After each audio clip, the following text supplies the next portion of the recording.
I've mixed drinks for every kind of customer you can imagine.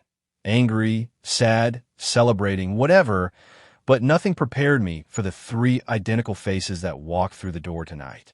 They pranced in like they owned the place, probably because they actually did own half the city, and my stomach did this weird flip thing that I chose to ignore. Thank you guys for finding me once again. Kindly like and subscribe as we spiral into this journey of trouble. The Swafford brothers, Grayson, Carson, and Daxton, were infamous around here, the kind of alphas whose names people whispered about in dark corners. I wasn't supposed to know who they were, but when you're an Omega bartender in the underground district, you pick up information whether you want to or not. Whiskey neat, the first one said. Grayson, I think, based on the tiny scar above his left eyebrow. I nodded, already reaching for the bottle, but my hand, it just grabbed the vodka instead. My brain was screaming one thing, and my hand was doing another, which honestly happened more than I'd like to admit when I got nervous. The thing is, these three made the air feel heavier, like the whole room was holding its breath, and I hated how aware I suddenly was of every single movement I made. Here you go, I said, sliding the glass across the bar. Carson, or was it Daxton, picked it up, took one sip, and his face went from neutral to absolutely furious in about half a second. This is vodka. Oh no, oh no, My mouth went completely dry because all three of them were staring at me now, and having three identical pairs of dark eyes locked onto you feels like being caught in a spotlight you definitely didn't audition for. Do you have any idea who we are? Grayson leaned forward, his voice dropping low enough that I had to strain to hear it over the music. The Swafford brothers, I said quietly, fighting every instinct that told me to look away. Omegas weren't supposed to make direct eye contact with alphas like them, but I'd never been great at following those particular rules. And you still messed up our drink? Daxton, definitely Daxton, because he had this habit of cracking his knuckles when he was annoyed, drummed his fingers on the bar top. My boss, Esteban, appeared out of nowhere like he always did when trouble started brewing. Gentlemen, please, I apologize for my employees' incompetence. We'll handle this, Carson interrupted, his tone making it clear this wasn't up for discussion. Esteban shot me a look that said I was dead, then disappeared back into his office, leaving me alone with three Mafia alphas who apparently didn't appreciate vodka when they'd asked for whiskey. Great. Just great. I can remake it, I offered, already reaching for the correct bottle this time. Too late for that, Grayson said, standing up. His brothers followed, and suddenly they were on my side of the bar, crowding into my space in a way that made my wolf whimper nervously inside my chest. You're going to make this right. I literally just said I'd remake the drink. Not the drink, sweetheart. Daxton cut me off, his smile not reaching his eyes. You're coming with us. And that's how I ended up in the back of a really nice car, the kind with leather seats that probably could feed me for 10 years, sandwiched between Carson and Daxton while Grayson drove. Nobody was explaining where we were going or what they wanted, and every time I tried to ask, one of them would just tell me to be quiet. This is not right, I finally said, crossing my arms over my chest. Like textbook definition kidnapping.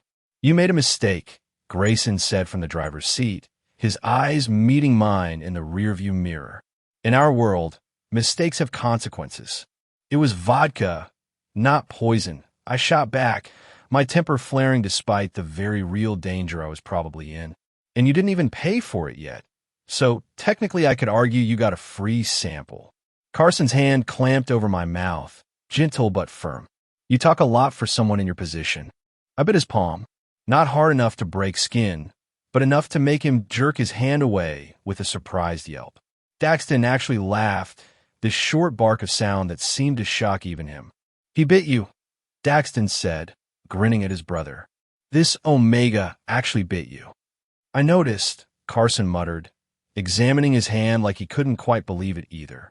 The car pulled up to this building that was definitely not a place where people went to have friendly conversations. It was all dark windows and concrete, the kind of place that screamed danger in neon letters.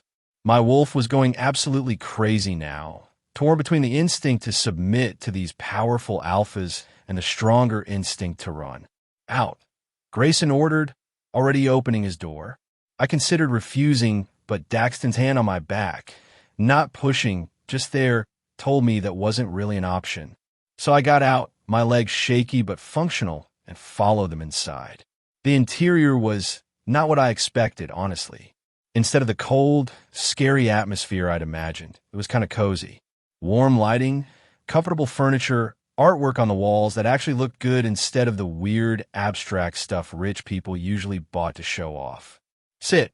Carson pointed to a couch that probably cost more than I made in 3 months.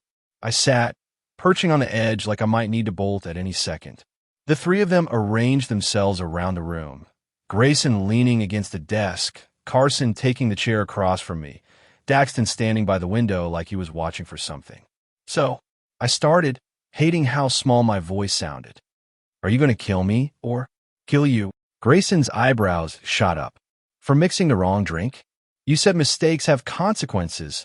I reminded him, my hands twisting in my lap. They do, Daxton agreed, turning away from the window. But death seems a bit excessive, don't you think? Then what? You're going to work for us, Carson interrupted, his tone suggesting this was already decided. We need someone at that bar, someone who can listen and report back what they hear. Oh, they wanted me to be a spy. Absolutely not, I said immediately, standing up. I'm not getting involved in whatever Mafia stuff you people do. Grayson moved faster than I thought possible, suddenly right in front of me, close enough that I could smell his scent, pine and something sharp like winter air. You don't have a choice. Everyone has a choice, I said, tilting my chin up despite how much my hand was shaking. And I choose NO. For a long moment, nobody moved. Then Daxton laughed again, that same surprise sound from earlier. He's either really brave or really stupid, Daxton said to his brothers. Both probably, Carson muttered, but there was something almost amused in his expression. Grayson stepped back, creating space between us again. Fina, you want a choice? Here it is. Work for us willingly, or we make sure Esteban knows exactly how much money has been going missing from his register over the past 6 months. My blood went cold. I don't know what you're. Your co-worker, Manny, Carson said casually, examining his nails. Nice guy, big gambling problem, sticky fingers. We have video evidence, timestamps, everything. One word from us, and Esteban prosecutes.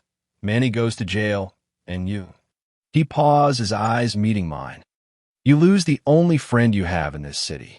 That was completely unfair and also absolutely true. Manny was the only person who'd been kind to me when I'd first arrived here, alone and desperate for work. He had problems, sure, but he didn't deserve to go to prison. You're blackmailing me, I said flatly. We prefer to think of it as aggressive negotiation, Daxton offered helpfully. I wanted to scream, or cry, or maybe both. Instead, I sat back down and glared at all three of them. What exactly do you want me to do? Grayson smiled, and it was the scariest thing I'd seen all night. Good choice, sweetheart. Very good choice. Turns out, being a spy for 3 Mafia alphas was less exciting and more boring than I'd expected. They wanted me to listen to conversations, remember faces, notice who met with who and when. Basically my normal job, except now I had to text Daxton a report every night before bed. This is ridiculous, I muttered 3 days later, slumped against the bar during a slow afternoon. Nobody interesting is coming all week. Maybe that's good, Manny suggested, wiping down glasses beside me. Means you're safe. If only he knew. I've been keeping the Swafford brothers a secret from him, partially because I didn't know how to explain the situation, and partially because the less he knew, the better. They made it clear that if I told anyone about our arrangement, the deal was off and Manny's video evidence would mysteriously appear in Esteban's office. My phone buzzed with a message from an unknown number. Unknown outside. Now, I frowned, peering through the bar's front window. Sure enough, that same expensive car from before was parked across the street, and I could see Grayson in the driver's seat. I need a break, I told Manny, already untying my apron. You just got here an hour ago. Emergency, I called over my shoulder, pushing through the door and jogging across the street. I yanked open the passenger door and climbed in, glaring at Grayson. You can't just summon me whenever you want. I have a job. What you're doing for us now, remember?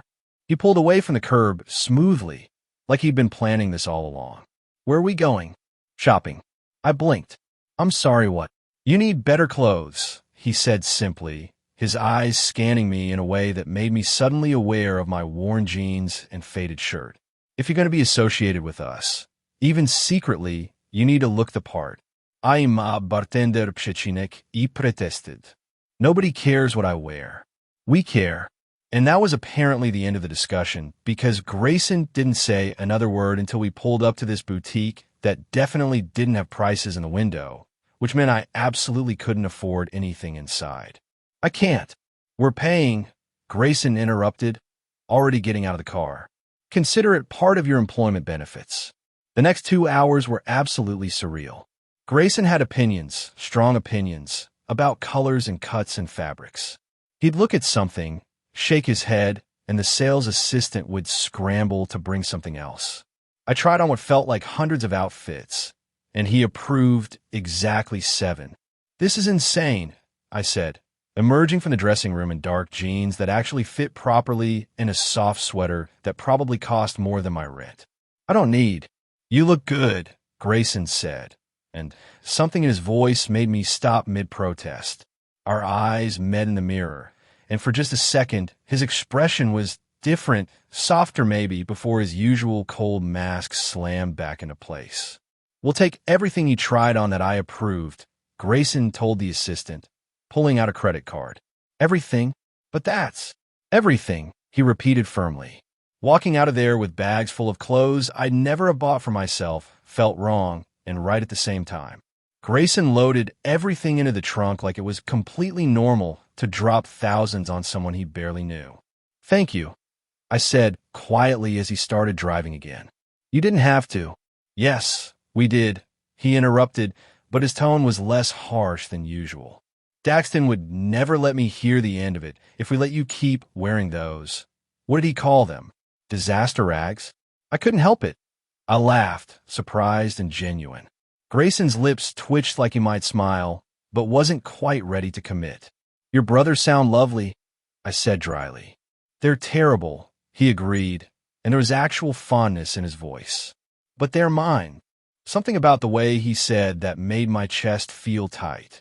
These 3 terrifying Mafia alphas clearly cared about each other deeply, and seeing that softer side made them seem less like monsters and more like complicated people. Maybe. Back at the bar, Manny's eyes went huge when he saw all my bags. Did you win the lottery? He demanded. Bonus from Esteban. I tried, knowing it sounded weak. Esteban doesn't give bonuses, Manny said flatly. What's really going on? Before I could figure out how to answer, the door opened and all 3 Swafford brothers walked in. Together, in broad daylight. Every conversation in the bar died instantly, and Esteban actually dropped the glass he was holding. We need to talk, Carson said, his eyes locked on mine. Privately. This was bad. This was so bad. They'd told me to keep things secret, and now they were blowing our cover completely. Esteban rushed over, practically tripping over himself. Gentlemen, of course, anything you need, my office is available. Here is fine, Daxton said, settling onto a bar stool like he owned it. Which, again, he kind of did own the whole neighborhood, so I moved behind the bar on autopilot, my mind racing. What can I get you? Whiskey, all 3 said in unison, and despite everything, I had to fight not to smile how synchronized they were. This time I got it right. 3 glasses, 3 perfect pours slid across to them with hands that only shook a little bit. Grayson took a sip, nodded approval, then said, We're entering you in the Lunar Games. I almost dropped my own glass. The what? Lunar Games, Carson repeated patiently. Annual competition, Omegas from across the city compete in various challenges. Winners get prizes and recognition. And you want me to compete? My voice came out higher than intended. Are you insane? Probably, Daxton said cheerfully. But here's the thing. The games are being hosted by the Vaughn family this year, and we need someone on the inside during the events. You'd be perfect. I'm not perfect for anything, I argued, very aware that everyone in the bar was pretending not to listen while absolutely listening to every word. I can't even mix drinks properly half the time. You're smart, Grayson said simply.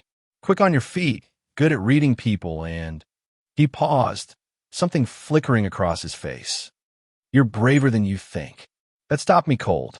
Nobody had ever called me brave before. Stupid, reckless, stubborn, sure, but never brave. I don't. $5,000, Carson cut in, just for entering. Win or lose, the money's yours. $5,000. I could pay off my debts, help Manny with his gambling problem, maybe even save a little for emergencies. It was so much money. What's the catch? I asked suspiciously, because there was always a catch with these three. You report everything you see and hear at the Vaughn estate, Daxton explained. Who talks to who? What deals are being made? Anything suspicious? That's it. That's it. I repeated flatly. Just spy on one of the most powerful families in the city while competing in some Omega games I know nothing about. Simple. We'll train you, Grayson offered, and the way he said it made my stomach do that weird flip thing again. Starting tomorrow. Manny chose that moment to appear at my elbow, his expression screaming, what the hell is happening? Maybe we should discuss this privately. He's in, Daxton said confidently, grinning at me. Aren't you, sweetheart? I should have said no. Should have told them to find someone else, anyone else. But $5,000. And also, maybe a tiny part of me was curious about what these games actually were. Fine, I heard myself say. But if I die, I'm haunting all three of you. Carson's smile was sharp. Deal. Training with the Swaffer brothers was absolutely brutal. Turned out the Lunar Games weren't just some fancy party. They included physical challenges, strategy competitions, and social manipulation that made my head spin just thinking about it. Again, Grayson demanded, standing with his arms crossed while I tried and failed to climb over the wall they'd set up in their private gym. I literally cannot. I panted, sliding back down for the 15th time. My arms are dead. My legs are dead. I'm dead. You're not dead, Carson said from where he was timing me with a stopwatch. Dead people don't complain this much. How would you know? I shot back, glaring at him. Maybe ghosts are super complainy. Daxton appeared with a water bottle, pressing it into my hands. Drink. You're getting dehydrated. I drank gratefully, trying not to notice how close he was standing or how his hand lingered on my shoulder for just a second longer than necessary. Over the past week, I'd started picking up on little things about each of them. Grayson was the serious one, always planning 3 steps ahead. Carson was sharp-tongued but surprisingly funny once he got past his walls, and Daxton was softer somehow, more openly affectionate in these small ways. Why does the climbing even matter? I asked after catching my breath. Aren't the games supposed to be like elegant Omega stuff? Dancing and flower arranging, or whatever? All 3 of them laughed, which was rare enough that I felt proud for managing it. Is that really what you think? Grayson asked, his eyes dancing with amusement. The Lunar Games are brutal, Carson corrected, sitting down beside me on the mat. They test everything: strength, intelligence, creativity, social skills. The Vaughn family especially likes to make them challenging because they think it weeds out the weak. Great, I muttered. So I'm definitely going to embarrass myself and you 3. You won't, Daxton interrupted firmly, because we're going to make sure you're ready. Something warm bloomed in my chest at the confidence in his voice, the certainty that they actually believed in me, even when I didn't believe in myself. The next challenge was worse. They'd set up this whole mock social situation where I had to navigate a cocktail party while gathering information. Carson played a stuck-up alpha, Daxton was a gossipy beta, and Grayson kept changing roles just to throw me off. You need to be more subtle, Grayson criticized after I'd bluntly asked Daxton's character about illegal weapons deals. Nobody's going to tell you anything if you just ask directly. Well, excuse me for not being a professional spy, I snapped, frustrated and tired. Some of us are just bartenders who got dragged into this. I stopped, realizing what I'd said. The room went quiet. Is that really how you see this? Carson asked quietly. Like we're forcing you? Was it? I've been so focused on the blackmail and the danger that I hadn't really stopped to think about everything else. The way Grayson had bought me clothes without making me feel small about it. How Daxton always made sure I ate during training sessions. The way Carson pushed me hard, but never passed my actual limits. I don't know. I admitted honestly. Sometimes it feels like I don't have a choice, and sometimes I trailed off, not sure how to finish. Sometimes what? Daxton prompted gently. Sometimes it feels like maybe I do have a choice, I said slowly, working through the thoughts as I spoke them. And maybe I'm choosing to stay because you three are frustrating and demanding and kind of scary, but you're also the first people in a long time who've made me feel like I could be more than just a bartender mixing drinks in a basement bar. The silence that followed was different this time. Heavier, charged with something I couldn't quite name. We should order dinner, Grayson said abruptly, turning away. You need to eat. But I'd seen his expression before he'd turned, seen something vulnerable flash across his face. These three powerful alphas who terrified everyone else. Around me, there were different, softer edges showing through the cracks. Dinner turned into this surprisingly normal thing, where we all sat around their enormous dining table. Seriously, who needs a table that seats 20 people, and argued about pizza toppings? Daxton insisted pineapple belonged on pizza. Carson looked personally offended by this statement, and Grayson just ordered one of each to keep the peace. You're all children, I observed, stealing a slice from Carson's box because his looked better than mine. Says the Omega who literally bit me last week. Carson retorted, but he didn't stop me from taking the pizza. You cover my mouth, I reminded him. That was clearly self-defense. Is that what we're calling it? Daxton grinned, grabbing his third slice. Because it looked more like you just have anger management issues. I threw a napkin at his head, which he dodged easily while laughing. This felt nice, actually like hanging out with friends instead of working for dangerous criminals. It was probably stupid to let my guard down, but I couldn't help it. My phone buzzed with a text from Manny. Where are you? Esteban's asking questions. Reality crashed back immediately. Right? The real world still existed outside this weird bubble. I need to go, I said reluctantly, standing up. We're tomorrow, and if I'm not there, Esteban's going to get suspicious. We'll drive you, Grayson said immediately, already grabbing his keys. All of you? I asked skeptically. All of us, Carson confirmed, like it was obvious. The drive back to my apartment was quiet but comfortable. Daxton had somehow ended up in the back seat with me, our shoulders pressed together because apparently none of them believed in personal space. When we pulled up to my building, which looked even more run down next to their fancy car, I expected them to just drop me off. Instead, all three got out. You don't have to walk me up, I protested. It's only 3 flights of stairs.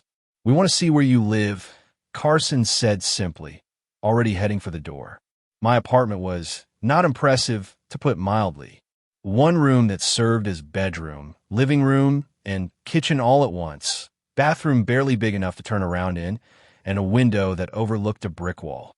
But it was mine, paid for with money I'd earned, and I tried to make it cozy with secondhand furniture and plants that somehow survived despite my tendency to forget watering them. The 3 of them filled the space completely, making everything seem even smaller by comparison. It's not much, I started defensively. It's yours, Grayson said, and the way he looked around, not judging, just observing, made me relax slightly. That matters. Daxton had already found my tiny collection of books, pulling one out to examine. You like fantasy novels? They're an escape, I admitted, slightly embarrassed. From everything, I guess. Carson was looking at the photos I'd stuck to my wall, mostly pictures of places I wanted to visit someday, cut out for magazines since I'd never had money for actual travel. You want to see the ocean, he observed, touching one of the images gently. Never been, I said quietly. Grew up inland, moved here for work, and you just never made it. We should fix that, Daxton said immediately, looking up from my books. After the games, we'll take you. You don't have to. We want to, Grayson interrupted, his tone brooking no argument. You're doing something dangerous for us. The least we can do is this. He gestured vaguely, but I understood what he meant. Taking care of me, showing me things I'd never seen, being more than just employers or whatever we technically were to each other. Thank you, I said, meaning it. For all of this, really. My phone rang, Manny's name flashing on the screen. I answered quickly. Hey, what's up? Don't come to work tomorrow, Manny said urgently, his voice tight with fear. Esteban knows something's wrong. He's been asking about you all night, and I think he might know about the missing money. My blood went cold. Manny, where are you? I'm fine. I'm safe. Just stay away from the bar until I figure this out, okay? Promise me. The line went dead. I stared at my phone, my mind racing. If Esteban knew about Manny's stealing, if he was investigating, the Swafford brothers' blackmail wouldn't work anymore because Esteban would have already found the evidence himself. What happened? Grayson demanded, reading my expression accurately. My friend, he's in trouble, I said, already grabbing my jacket. I need to find him. We'll help, Carson said immediately. Where does he usually go when he's scared? And just like that, no questions asked, no hesitation. They were on my side, ready to help save someone they'd literally been using as blackmail against me just days ago. It should have been confusing, this weird mix of criminal and protective, but somehow it made perfect sense. We were going to save Manny. And maybe, just maybe, I was starting to trust these three impossible alphas with more than just my safety. Finding Manny turned out to be harder than expected, mostly because he'd apparently turned his phone off after that call, and none of his usual spots had seen him. We checked his apartment. Empty, the bar, closed with a police line, do not cross tape across the door that made my stomach drop, and 3 different coffee shops he liked before Daxton suggested something that honestly should have been obvious. The old pier, Daxton said suddenly, snapping his fingers. You said he likes to think there when he's stressed, right? I mentioned that once, 3 days ago during a training break, and Daxton had just remembered. Something about that made my chest feel weird and tight. The pier was deserted this late at night, just dark water and creaking wood and the distant sound of waves against the posts. We found Manny sitting at the very end, his legs dangling over the edge in a way that made me immediately nervous. Don't, I said quickly when Grayson started forward. Let me, I'll talk to him. They hung back, letting me approach alone. Manny didn't look up until I sat down beside him, close enough that our shoulders touched. You came, he said quietly. Obviously, I replied, bumping his shoulder gently. You're my best friend. Where else would I be?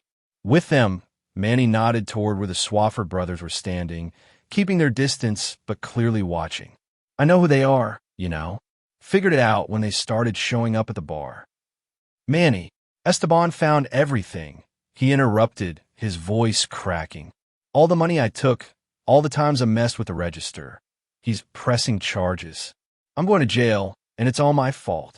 No, I said firmly, grabbing his hand. It's not all your fault. You have a problem, yeah, but problems can be fixed. Not this one, Manny laughed bitterly. I'm looking at 3 to 5 years, probably more if he. What if he didn't press charges? Grayson's voice came from behind us, making both Manny and me jump. I told them to stay back, but apparently listening wasn't their strong suit. All 3 had moved closer, now standing in a loose semicircle around us. Why wouldn't he? Manny asked suspiciously. I stole from him. Because we'll make him a better offer, Carson said simply, pulling out his phone. Esteban's bar is struggling financially, has been for months. What if someone came along and invested enough money to save the place, in exchange for dropping all charges against one small-time thief? You do that. Manny's eyes went wide. But why? Because you're important to someone who's important to us, Daxton said, his eyes meeting mine with an intensity that made me forget how to breathe for a second. Grayson was already on the phone, speaking in low tones to someone, probably Esteban, based on the one-sided conversation I could hear. It took less than 5 minutes before he hung up and nodded. Done. Charges dropped. Investment made, You keep your job if you want it, Grayson told Manny. But you're also going to meetings, Gamblers Anonymous, therapy, whatever it takes to fix this problem properly. Manny looked like he might cry. I don't. How do I even thank you? Take care of yourself. Carson interrupted gently. That's thanks enough. We drove Manny home after that, making sure he was safely inside before heading back to the Swafford brothers' place. I was quiet the whole ride, try to process what had just happened, how they'd helped without asking for anything in return. You didn't have to do that, I said once we were back in their living room. The blackmail stuff, it wouldn't have worked anymore anyway, since Esteban already knew. We weren't doing it for the blackmail, Grayson said, pouring himself a drink from the bar cart in the corner. We were doing it because you cared about him, and we care about you. The world tilted slightly. You care about me? Is that really so surprising? Daxton asked, settling onto the couch and patting the space beside him in clear invitation. I sat, hyper-aware of how close we were. Kind of, yeah. I mean, you three are these powerful alphas who could have anyone. We don't want anyone, Carson interrupted, sitting on my other side, so I was sandwiched between him and Daxton. We want you. Stubborn, brave, beautiful you. I'm not beautiful, I protested automatically, even as my face heated. You are, Grayson said firmly, sitting across from us. You just don't see it yet.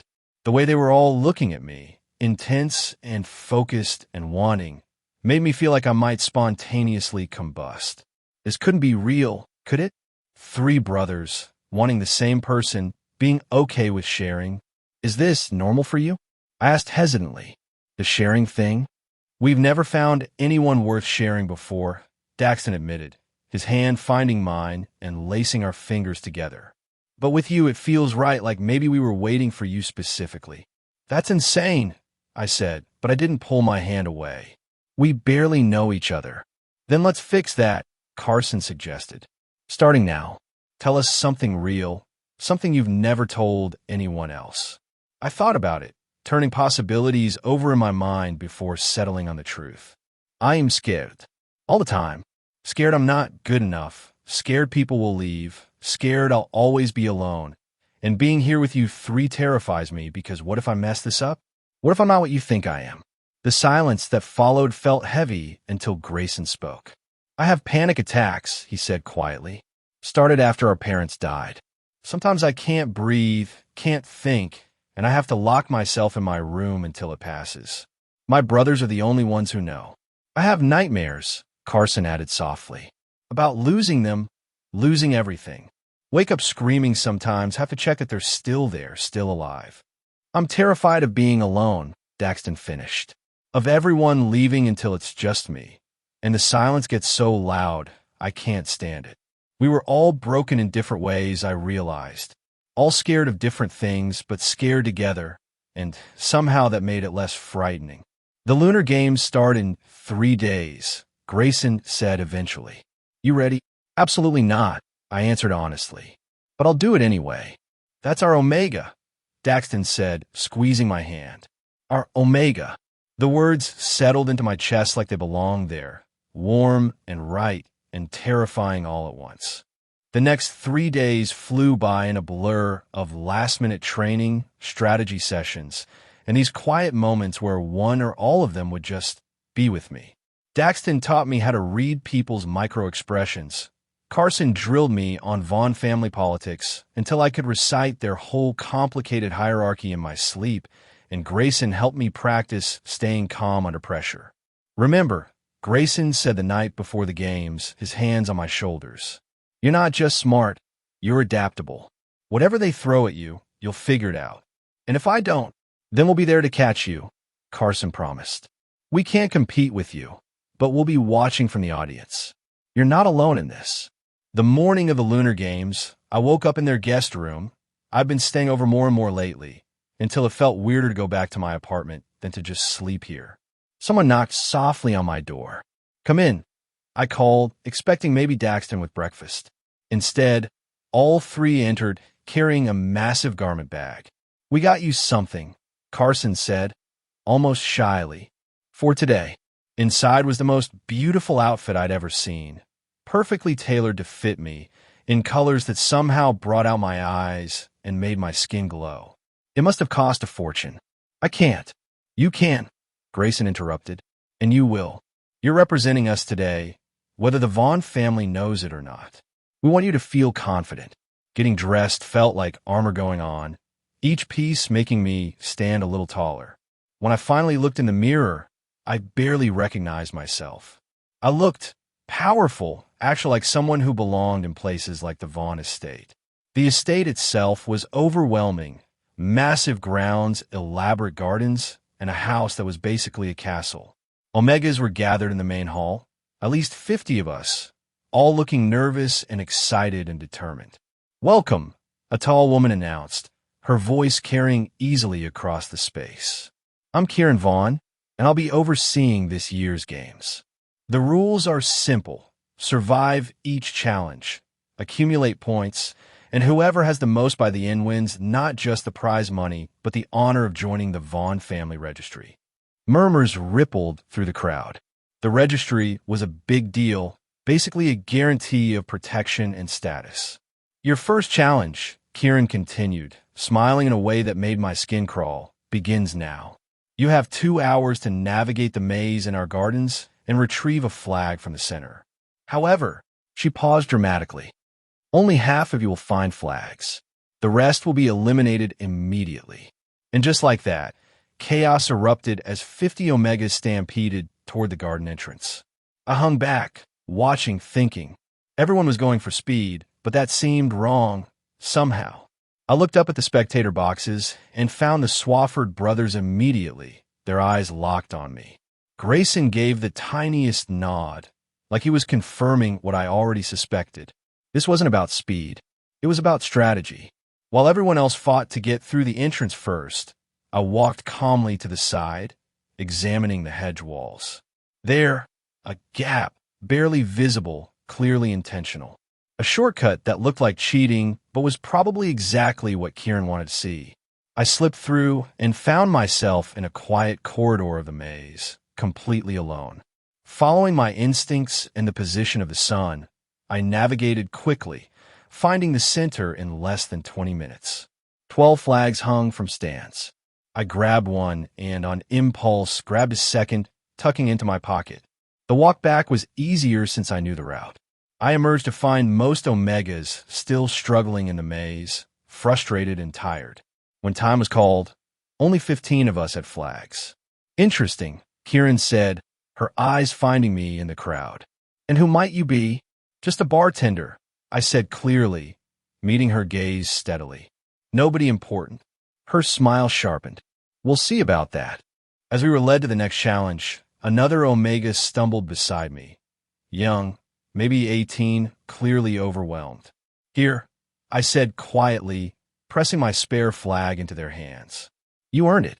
Their eyes went huge. "But, just take it," I interrupted gently. "And good luck." From the spectator box, I heard Daxton laugh, the sound carrying across the grounds. When I glanced up, all 3 brothers were grinning at me like I'd just done something amazing instead of possibly stupid. But seeing their pride, their certainty that I'd made the right choice, that was worth more than any flag. The second challenge was worse. They called it the social labyrinth, which basically meant we had to navigate a cocktail party while completing secret objectives we each received in sealed envelopes. Mine said, "Learn the Vaughn family's biggest secret without asking direct questions." Great. Just great.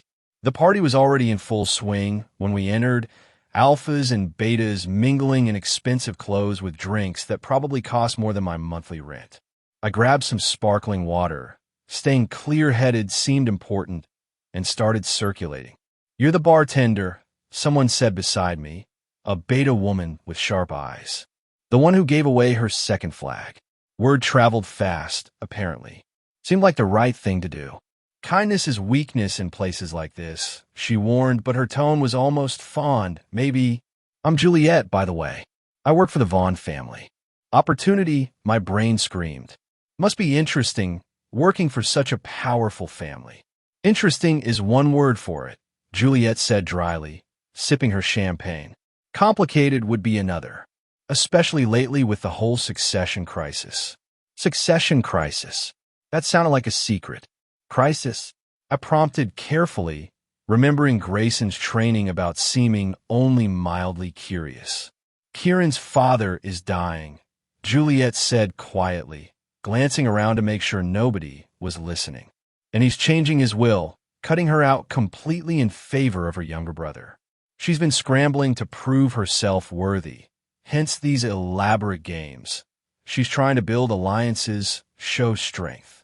That was definitely a secret, and it explained so much about Kieran's intensity. That must be hard for her. Hard for everyone, Juliet corrected. Because if she doesn't inherit, the whole power structure shifts, and people like me end up unemployed or worse. Before I could respond, someone clinked a glass for attention. Kieran stood at the front of the room, smiling that same unsettling smile. Time's up for secret objectives, she announced. Those who succeeded stepped forward.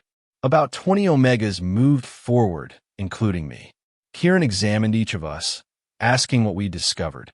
Most had learned minor gossip, affair rumors, business deals, nothing substantial.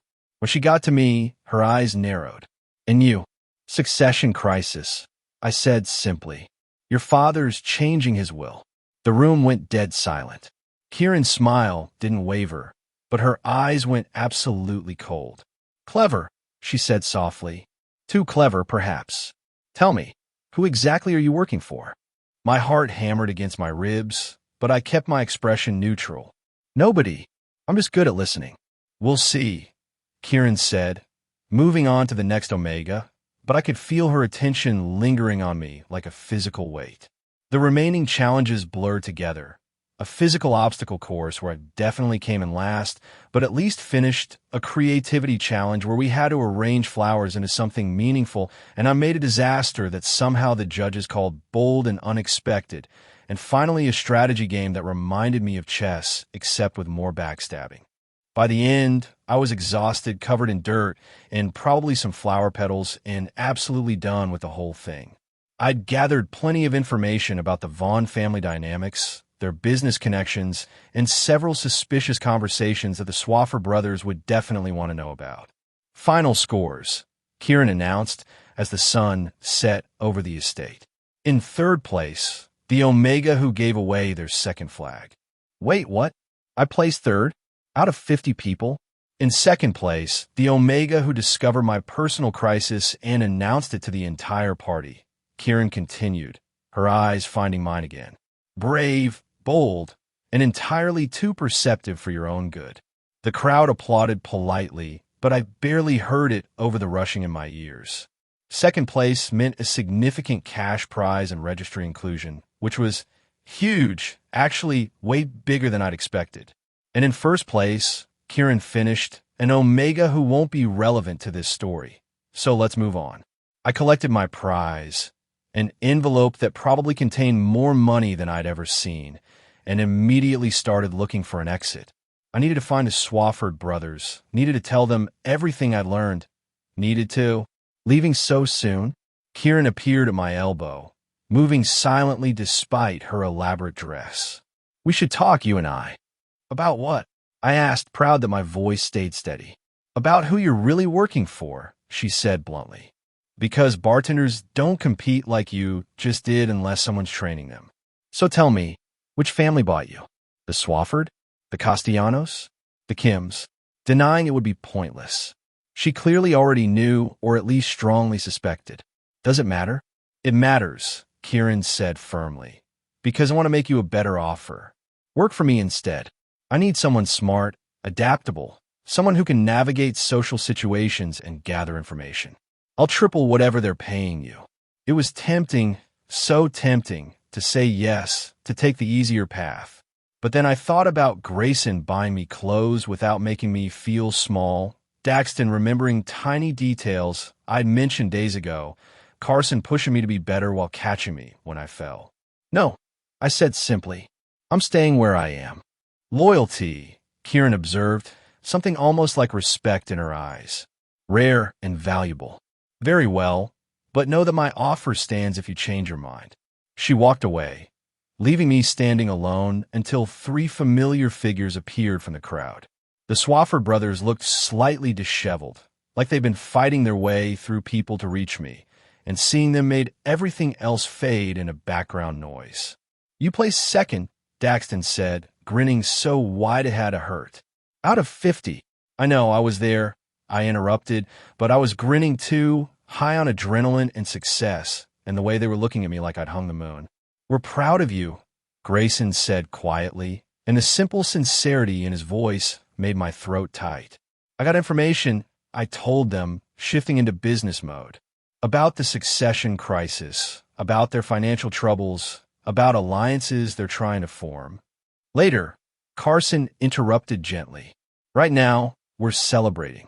They took me to this restaurant that was definitely too fancy for someone still covered in obstacle course mud.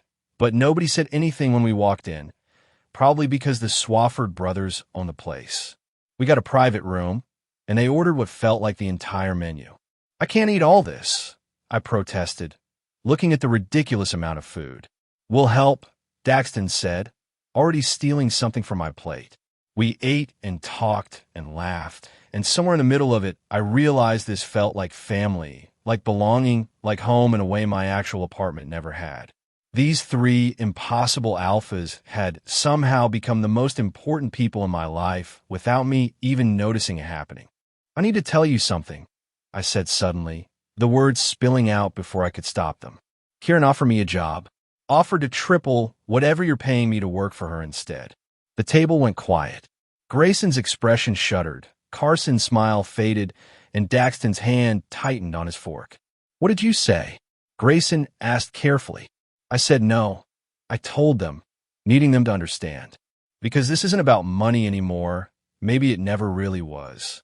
I'm staying because because you three make me feel like I matter, like I'm more than just a bartender or an omega or whatever label people want to stick on me. "You matter," Carson said fiercely. "More than you know. We need to tell you something too," Daxton added, exchanging glances with his brothers. "We've been thinking about this for a while now, and we want you to move in with us. Officially, permanently." My heart stopped. "Move in. We have plenty of space," Grayson said quickly, like he was worried I'd say no. "You'd have your own room, obviously, no pressure for anything you're not ready for, but we want you there with us." "Yes," I interrupted, because waiting would just make this harder. "Yes, I want that too." The relief on their faces was almost comical. Daxton actually slumped in his chair like he'd been holding his breath, and Carson laughed, this surprised happy sound that made me laugh too. "We got you something," Grayson said, pulling out a small box from his jacket. "For placing in the games." Inside was a bracelet, simple but beautiful, with 3 small charms, a wolf for Daxton, a mountain for Carson, and a star for Grayson, each representing something about them they'd told me during our late-night conversations. "It's perfect," I said honestly, letting Daxton fasten it around my wrist. "Thank you." "You're perfect," he corrected gently. "We're just trying to keep up." Later, back at their place, my place now, I guess, we all ended up in the living room, me sandwiched between Daxton and Carson on the couch while Grayson sat across from us, all of us just existing together in comfortable silence. "I have a confession," I said eventually. "When you first kidnapped me from the bar, I thought you were going to kill me." "We know," Carson said, amused. "You asked us about it, remember? But somewhere along the way, I continued, I stopped being scared, started trusting you, started feeling things I probably shouldn't feel for my technically employers." "We're not your employers anymore," Grace interrupted. "We're your partners. In whatever way you want us to be. Partners." The words settled into my chest next to our omega, building this foundation of belonging I'd never had before. "I want all the ways," I admitted quietly. "Every single one. Eventually, when we're all ready." The next few weeks were honestly the happiest I'd ever been. I officially moved in, filling one of their empty rooms with my books and plants and secondhand furniture that looked ridiculous next to their expensive stuff, but they insisted on keeping anyway. Manny visited sometimes, sober and working through his problems with a therapist the brothers had quietly arranged and paid for. The information I'd gathered at the games helped the Swaffer brothers make several successful business moves, and Kieran Vaughn eventually won her succession battle with assistance they provided based on my intelligence. We fell into routines. Sunday morning breakfast, where we all cooked together and made a complete mess of the kitchen. Tuesday game nights, where Carson absolutely destroyed us all at strategy games. Thursday movie nights, where Daxton insisted on the worst films and we heckled them mercilessly. Little moments of domesticity that made this whole arrangement feel real and permanent and right. 3 months after the games, I woke up to find all 3 brothers standing in my doorway, looking nervous. "We need to ask you something," Grayson said, and before I could respond, they all knelt. In their hands were 3 boxes, each containing a ring. Not fancy engagement rings, but simple bands that matched each other, clearly meant to be worn together. "We want you to be ours," Carson said quietly. "Officially, permanently, in whatever way our world recognizes." "We love you," Daxton added. "All of us, completely, and we want to have you forever if you'll have us." "This is bonding jewelry," Grayson explained. "If you accept, we'll wear matching sets, showing everyone that we're yours and your OURS. "Yes," I interrupted, laughing and crying simultaneously. "Obviously, yes, you ridiculous alphas." They stood, sliding the rings onto my fingers, one from each of them, while I did the same for them. Daxton kissed my forehead, Carson my cheek, and Grayson's lips brushed against mine so gently I barely felt it. A vow of more when we were ready. "I love you too," I told them, meaning it with everything I had. "All 3 of you, even though you're demanding and overprotective and you still haven't learned to knock before entering my room." "Our room now," Daxton corrected happily. "We're never letting you go." And honestly, I didn't want them to. So yeah, if you told me 6 months ago that I'd end up bonded to 3 Mafia alpha brothers after mixing the wrong drink at a bar, I'd have said you were absolutely insane. But somehow, this weird, impossible life had become mine, and I wouldn't change a single thing about it. Thanks for listening to my completely ridiculous story, guys. If you enjoyed it, drop a like and let me know what you think in the comments below. See you in the next one.